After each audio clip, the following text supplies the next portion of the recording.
Hello, and welcome to the Tentative Tutor channel. Here's an interesting question. Find all positive integer solutions to this equation. N factorial plus 8 is equal to 2 to the k. Can you get the solutions? I'll solve this problem in 3, 2, 1. What are the integer solutions to this equation? Are there any?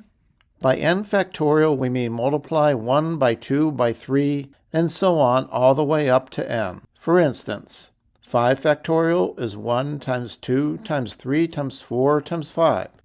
Let's first see if k could be greater than or equal to 8, so we'll limit the number of solutions.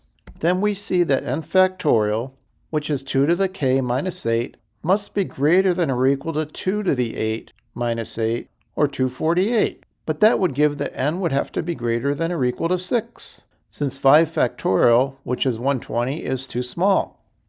Let's look at the number of factors of 2 in n factorial.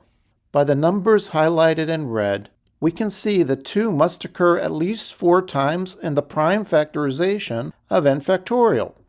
That means that 16 divides n factorial.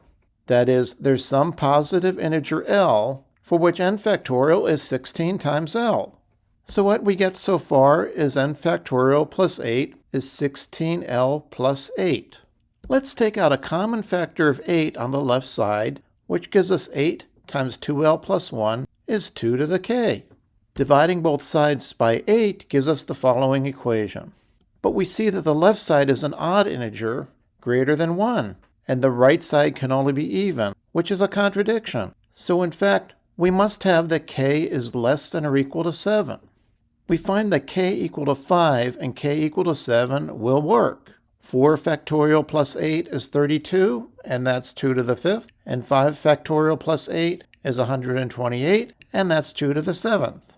And you can check that those are the only positive integers less than or equal to 7 that will work. So here's our final answer. We have only 2 solutions, k equal to 4, n equal to 5, and k equal to 5, n equal to 7. Now here's our bonus problem. Can you solve this one? Leave your answer in the comments. And once again, thanks for watching.